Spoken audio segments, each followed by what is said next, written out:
Bien le bonjour mesdames et messieurs, ici Maxime Bizot, fondateur de fiche-droit.com. On se retrouve aujourd'hui pour une nouvelle vidéo dans laquelle on va parler des négociations précontractuelles, les fameux pourparlers.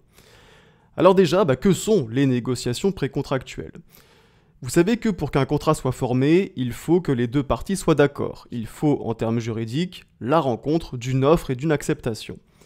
Mais parfois, avant que les deux parties ne soient d'accord, la conclusion du contrat est précédée d'une phase de négociation qu'on appelle également pourparlers, phase pendant laquelle les parties vont discuter, vont échanger, vont tout simplement négocier les conditions du futur contrat.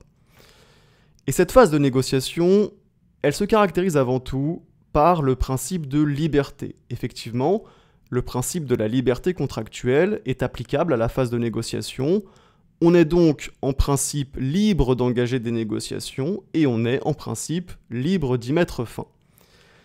Toutefois, toute liberté comporte des limites et en l'occurrence, les négociations sont également soumises aux exigences de la bonne foi. Les parties doivent donc faire preuve de bonne foi pendant les négociations. Donc autrement dit, certes le principe c'est la liberté, mais pour autant les parties ne peuvent pas tout faire. Et en particulier, si jamais une partie commettait une faute pendant les négociations, eh bien, elle pourrait engager sa responsabilité extra-contractuelle. Pourquoi extra-contractuelle ? Tout simplement parce que le contrat n'est pas conclu.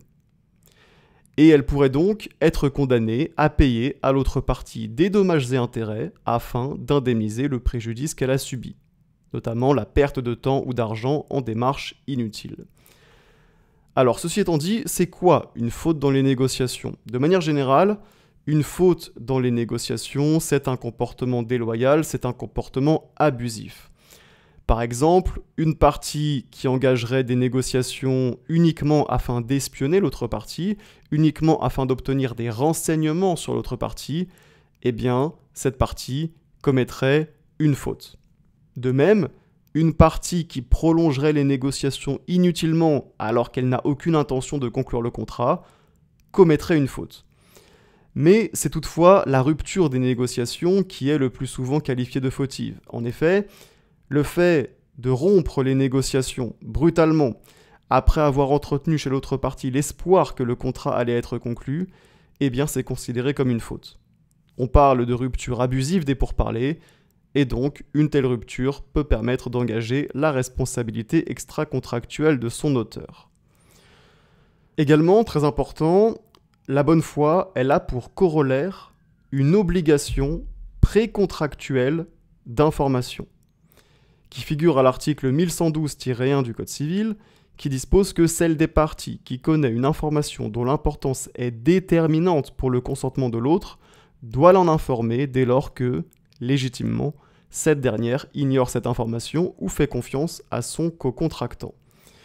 Donc ainsi, ce qu'il faut comprendre, c'est qu'on ne peut pas cacher une information déterminante pour le consentement de l'autre partie. C'est-à-dire une information qui aurait empêché l'autre partie de conclure le contrat si elle en avait eu connaissance. Et la partie qui le ferait pourrait voir sa responsabilité engagée. Par exemple, admettons que vous vendiez un téléphone portable à un de vos camarades de promo. Et vous savez que la batterie du téléphone est complètement morte, mais vous ne le mentionnez pas. Vous effectuez la vente et votre camarade de promo découvre après la vente que la batterie du téléphone est morte et que le téléphone ne reste pas allumé plus d'une heure. Et bien dans ce cas-là, vous avez violé votre obligation précontractuelle d'information. Puisqu'effectivement, l'information selon laquelle la batterie du téléphone est morte, c'est une information qui était déterminante pour le consentement de l'autre partie. Sans doute qu'en sachant ça, votre camarade de promo n'aurait pas conclu la vente ou alors l'aurait conclu pour un prix bien moindre. Et donc, il s'agit bien d'une violation de l'obligation précontractuelle d'information et donc votre camarade de promo pourrait engager votre responsabilité afin d'obtenir des dommages et intérêts. Et puis enfin, la bonne foi, elle a également pour corollaire une obligation de confidentialité dans les négociations.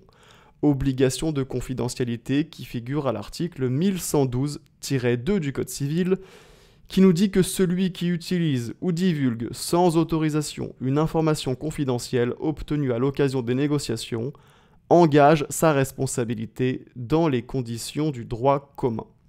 Alors qu'est-ce que ça signifie ? Eh bien, dans une négociation, il arrive fréquemment qu'on ait connaissance d'informations confidentielles sur l'autre partie.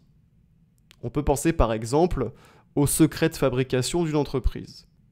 Eh bien, à ce sujet, l'obligation de confidentialité impose aux parties non seulement de ne pas divulguer les informations confidentielles échangées pendant les négociations, mais également de ne pas les utiliser à leur profit.